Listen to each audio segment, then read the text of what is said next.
우리 교회에서 가장 귀염둥이 박아린 자매가 우리 박아린 어린이가 남매예요? 박아린 박주영?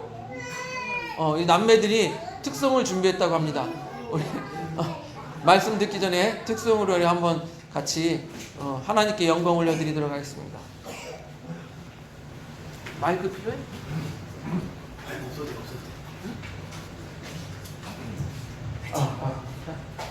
마이크 필요해?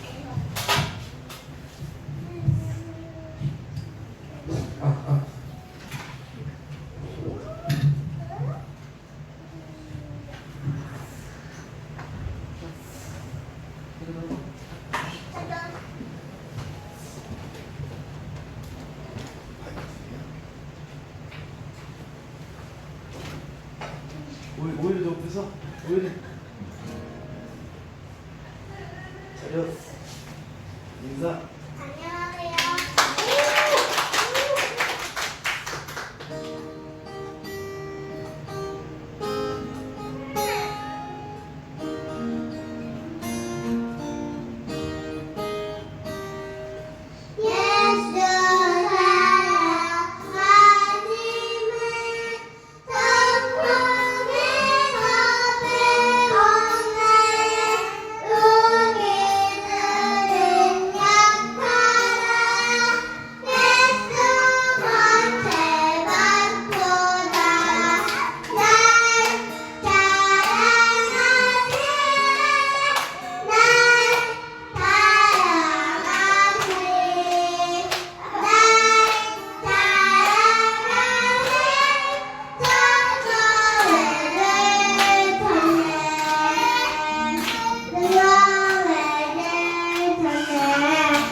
네, 할렐루야, 할렐루야.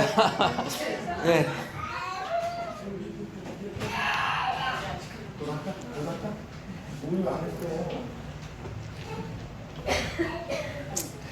참 예쁘죠? 예, 귀한 보배드립니다. 자, 우리 오늘 말씀은요, 교회의 공동체. 참 보면서 우리가 기쁨을 느꼈는데, 교회의 공동체란 제목으로 말씀을 나누고자 합니다. 지난주에 제가 교회에서 장로님이나 권사님이나 이런 어르신들이 먼저 아이들에게 인사를 하면 어떠냐라는 말씀을 드렸어요. 그런데 우리는 종종 교회 안에서 용서와 사랑이 있고 교회는 막 용서해 주니까 교회를 향하여 함부로 막무가내로 행동하는 사람을 보곤 합니다. 그것을 악용하는 거죠. 교회의 선함을 악용하는 사람들을 종종 보곤 합니다. 제가 어렸을 때, 제가 청소년이나 청년 시절에 같이 이제, 청소년, 혹시 청년들 이렇게 활동하는 사람들 있잖아요. 그 중에서, 교회 형들은 착하니까 함부로 행하는 애들이 있어요. 사회에서 아니면 학교에서 선후배 만나면 무서워서 까불지도 못하는 애들이 교회는 형들이 착하다고, 교회 형들은 다 용서해 준다고 함부로 행하고 막말을 하고 그런 친구들이 있었어요. 정말 교회만 아니면 주먹을 들어서 한 대 때려주고 싶은 그런 행동을 하는 친구들이 있었습니다. 제가 또 한 번은요, 전도사로 있을 때였습니다. 교회에 이렇게 점심 식사를 하고 오후에 이제 커피를 마시는데 커피가 다 떨어졌어요. 그때는 믹스 커피였는데 커피가 다 떨어지니까 어떤 분이 이 커피 갖다 놓으면 되겠네 라고 이렇게 말을 하세요. 그런데 그 커피가 무슨 커피냐면 그분이 판매하는 물건 중에 한 품목이에요. 그래서 옆에 그 얘기를 가만히 듣고 있던 집사님이 이렇게 말하는 거예요. 아니 자기가 교회 봉사하려면 공짜로 무료로 갖다 놔야지 뭘 그거를 교회에 판매하려고 그러냐고. 교회가 영업하는 장소냐고. 여러분 어떻게 생각하십니까? 교회는요, 사랑과 용서가 넘쳐야 하지만 교회 안에서 내가 아무렇게나 행동하고 하고 싶은 대로 행동하는 것이 아니라는 거예요. 그래서 오늘 본문은요, 범죄한 형제에 대하여 우리가 어떻게 해야 하는지 말하고 있습니다.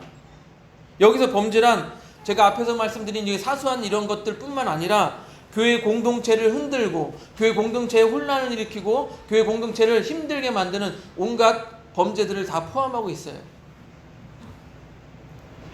먼저는 형제가 범죄하거든 권고하라고 말씀하고 있습니다. 우리 15절, 본문 15절 같이 읽습니다. 시작. 내 형제가 죄를 범하거든 가서 너와 그 사람과만 상대하여 권고하라. 만일 들으면 내가 내 형제를 얻을 것이요. 여기서 너와 그 사람과만 상대하여 권고하라고 말하고 있습니다.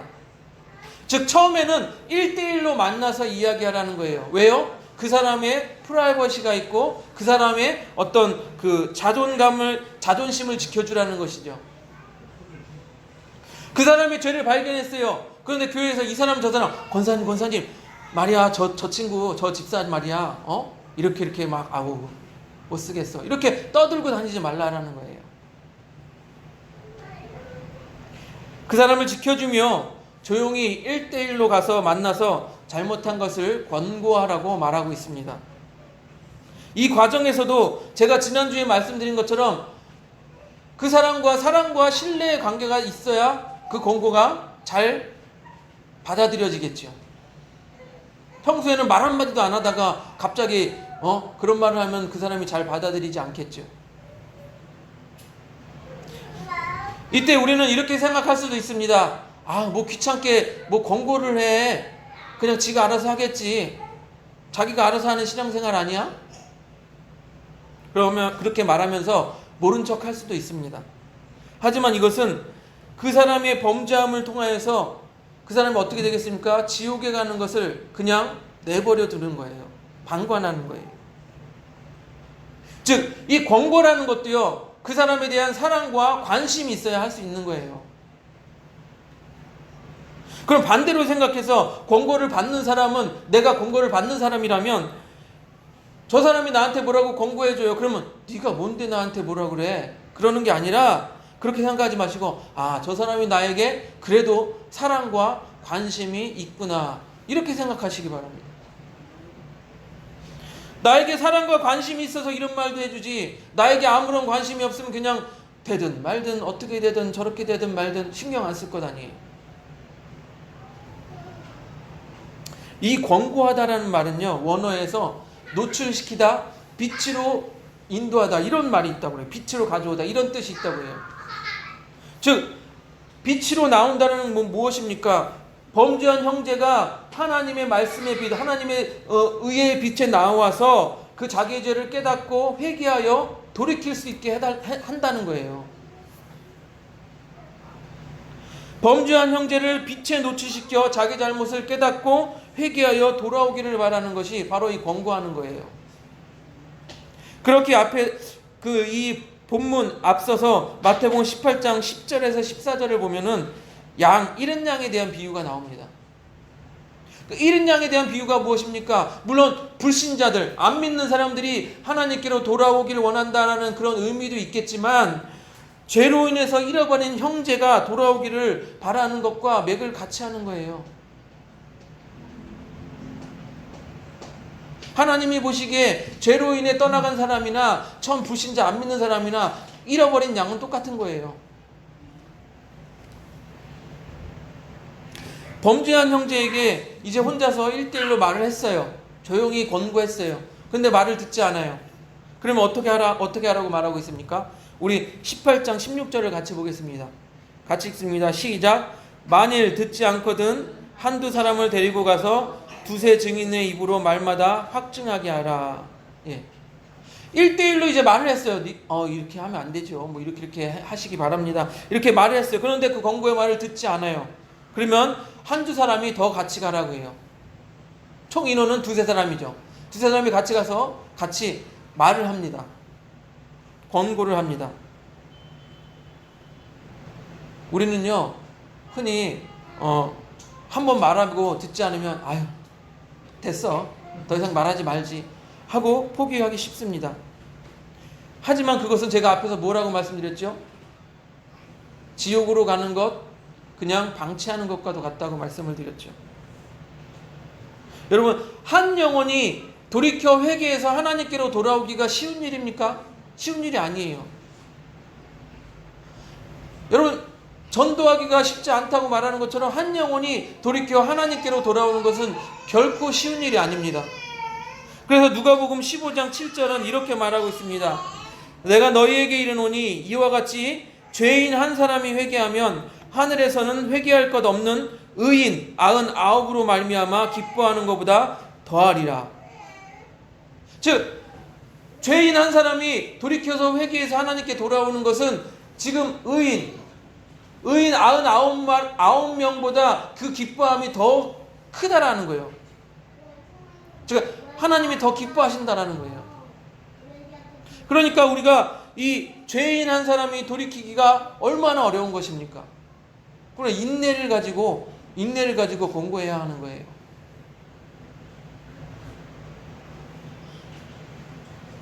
그래서 한 사람이 얘기해서 안 되면 오늘 본문 뭐라고 합니까? 두세 사람이 같이 가서 또 한 번 권고하라고 말하고 있는 것입니다.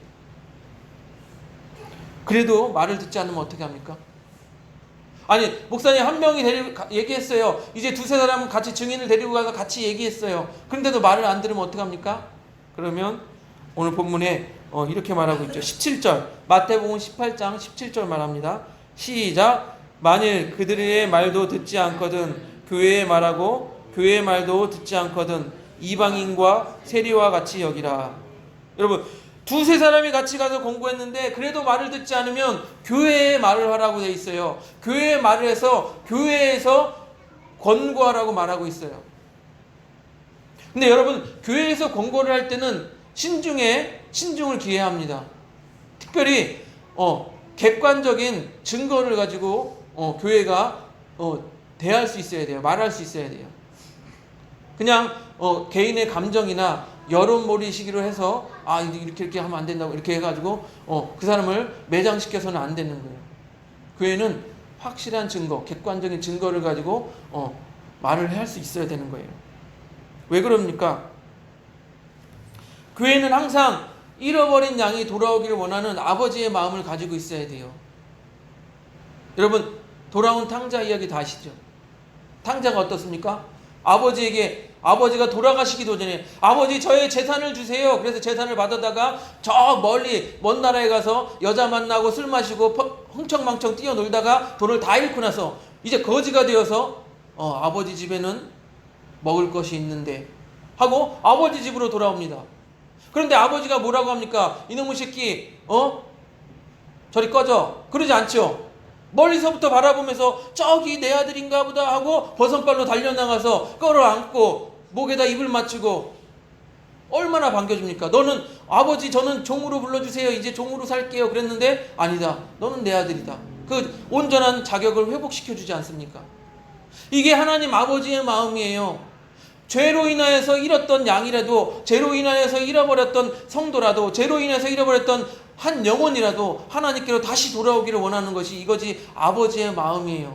그래서 교회는 이 아버지의 마음을 품고 그 범죄한 형제를 대할 수 있어야 되는 거예요. 하지만 교회가 그렇게 권고하였는데도 돌아오지 않으면 어떻게 하라고 합니까? 이방인과 세리와 같이 여기라고 합니다. 여러분, 이방인과 세리는 당시에 죄인 중에 죄인이고 그 유대인들이 사람으로 여기지 않는 사람들이에요. 즉 이 말은 무엇입니까? 교회에서 공부하였는데 말을 듣지 않으면 어떡하라고 합니까? 교회에서 추방하라고 말하고 있는 거예요. 여러분, 교회에서 가장 그 최고의 형벌이 무엇인지 아십니까? 바로 교회에서 추방하는 거예요. 출교라고 그래요. 출교. 그래서 당신은 우리 교회에서 성도로 받아들일 수 없습니다. 이렇게 출교하는 거예요. 어떻게 보면 되게 냉정한 것 같지요. 근데 이 말을 우리는 우습게 여겨서는 안 됩니다. 교회에서 당신은 우리 교회 공동체 구성원으로 받아들일 수 없습니다 하는 것은 아주 끔찍한 거예요. 아주 그 사람의 영혼 구원을 받을 수 없다고 선포하는 것과도 같은 거예요. 아주 무서운 말입니다. 그럼에도 불구하고 교회에서 출교시켜라, 추방하라고 하는 것은 이 말씀, 성경 말씀에 무엇이 담겨 있습니까? 교회가 순수성을 유지하고 그것을 지키기 위해서는 그 일도 감수하라고 말하고 있는 거예요. 여러분, 교회 안에 사단의 가라지가 숨겨져 있다면 그것을 뽑아내라고 하는 말과도 같은 거예요. 얼마 전에 제가 그 이단으로부터 공격받은 교회의 사례글을 읽어봤습니다. 처음에는 한 청년이 교회 홈페이지를 보고 자기가 너무 찾던 교회라고 와서 열심히 기도하고 신실하게 신앙생활을 했다고 합니다. 그러더니 한 교수 부부가 왔다고 합니다. 가족을 이끌고. 근데 그 여자 교수는 신학교를 다니고 있고, 그러니까 신학을 공부하고 자기가 거느리는 그 학생들, 그러니까 신앙 공동체도 있다고 합니다. 그리고 또 다른 집사님도 왔다고 합니다. 그런데 어느 순간부터 이 여교수가 본색을 드러내서 이렇게 말했다고 합니다. 교회의 이름을 바꾸자고 하고, 교회의 이 교회는 지금 하나님의 영이 거하지 않는다고 말하면서 어떻게 말하냐면 목사님이 돌이켜야 된다고. 사람들에게, 성도들에게 서서히 목사님에 대한 비판을 하고 욕을 하고, 그래서 자기가 원하는 그런 성경 가르침, 말씀 가르침 그쪽으로 가자고, 이런 식으로 해서 한두 사람씩 교인을 빼내가던가 교회 분열을 만들던가 아니면 그 교회를 통째로 그쪽으로 옮겨가려고 하는 그런 일들이 있었다고 합니다. 이런 사람들을 우리는 무엇으로 대처해야 합니까? 아까 말씀드린 것처럼 교회에서 추방하는 것밖에 방법이 없어요. 당신들은 우리 교회의 성도로 받아들일 수 없습니다. 교회에서 추방하는 방법밖에 없는 거예요. 물론 그들도 하나님의 구원을 받아야 될 잃어버린 양은 맞지만, 그들을 구원하는 잃어버린 양은 맞지만, 무엇보다 우리는 교회를 지켜야, 먼저 교회를 지켜야 하는 것이에요. 그만큼 교회 공동체가 우리에게 소중한 것입니다. 마태복음 18장 18절을 보세요. 우리 한번 같이 보겠습니다. 마태복음 18장 18절 같이 읽습니다. 시작. 진실로 너희에게 이르노니 무엇이든지 너희가 땅에서 매면 하늘에서도 매일 것이요 무엇이든지 땅에서 풀면 하늘에서도 풀리리라. 이 말씀은 우리가 흔히 이렇게 생각을 합니다. 땅에서 매이면 하늘에서도 매이고 땅에서 풀리면 하늘에서 풀리니까 우리가 이 땅에서 열심히 기도하면 우리가 복받고 하늘에서도 잘 풀릴 거야, 이렇게 이해를 합니다. 그런데 여러분, 이 말씀이 왜 범죄한 형제에 대한 권고하라고 하는 말씀 바로 뒤에 이어서 나올까요? 우리 구원의 문제가 교회와 깊은 연관이 있음을 드러내고 있는 거예요. 우리가 천국 갈 수 있고 갈 수 없고의 문제가 교회와 깊은 연관이 있음을 드러내고 있는 것입니다. 땅에서 교회와 문제가 생기면 추방당해서 천국에 들어가지 못할 것이고, 땅에서 교회와 문제를 잘 풀면 신앙생활 열심히 잘해서 하늘에서도 하늘나라에 들어가기 쉬울 것이다. 이런 의미로 우리가 받아들일 수 있을 거예요. 왜요? 이를 뒷받침해주는 말씀이 바로 마태복음 16장 18절 19절입니다. 우리 앞에니까 금방 찾아보시죠. 16장 18절 19절. 마태복음 16장 18절 19절.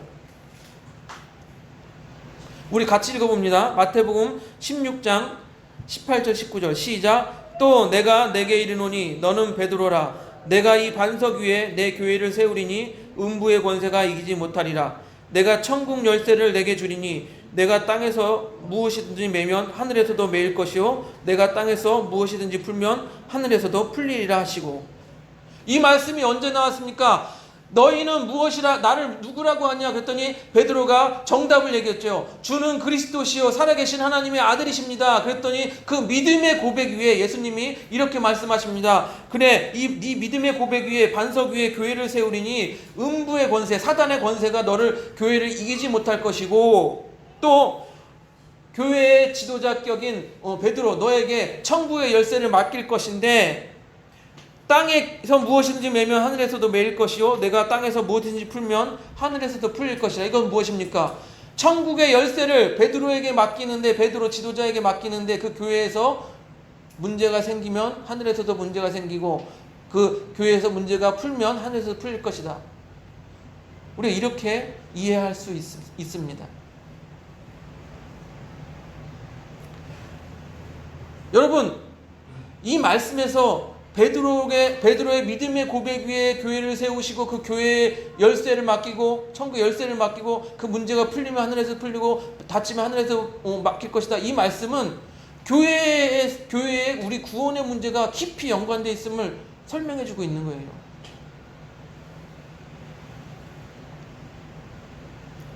그래서 교회 공동체가 우리에게 소중한 것입니다.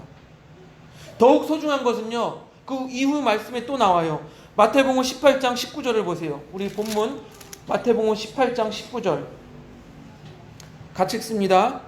시작. 진실로 다시 너희에게 이르노니 너희 중 두 사람이 땅에서 합심하여 무엇이든지 구하면 하늘에 계신 내 아버지께서 그들을 위하여 이루게 하시리라.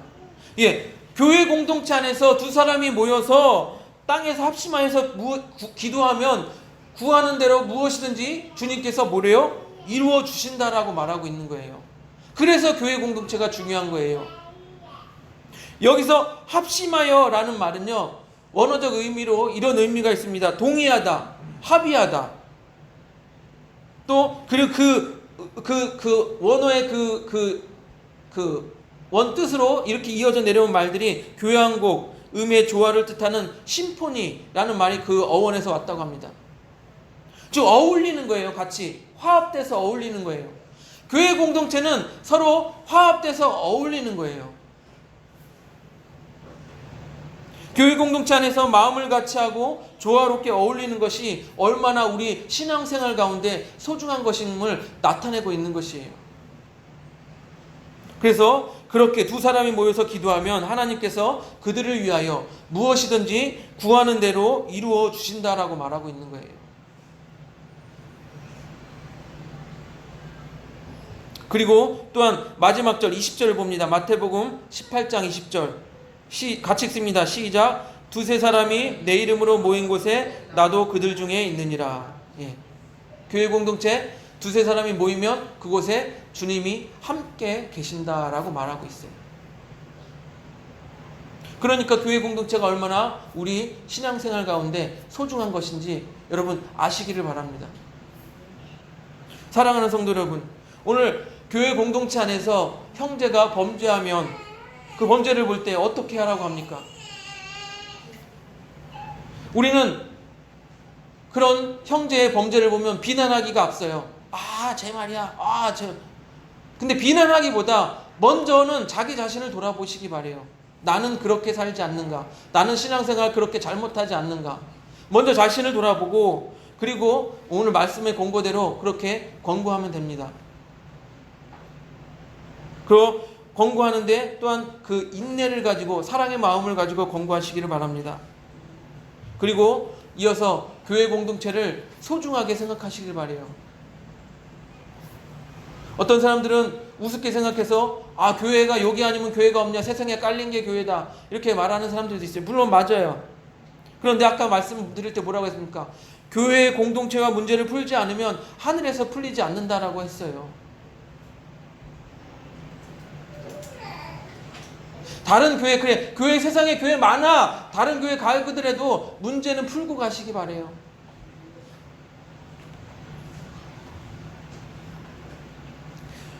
교회 공동체와 아까 말씀드린 심포니, 조화를 이루고 함께 마음을 같이 하고 이렇게 어울리는 것이 얼마나 소중한 일입니까? 여러분, 교회 공동체에서 마음이 다치고 삐뚤어지면 그 교회 다니기 쉽지 않잖아요. 더 이상 교회 나가고 싶지 않잖아요. 그러니까 교회와 이렇게 어울려서 함께 하는 것이 얼마나 소중한 것입니까? 교회 공동체와 마음을 같이 하고 좋은 관계를 유지하며 하늘에서도 모든 문제가 풀리는 우리 그 사람 교회 성도님들이 되시기를 주님의 이름으로 축복드립니다.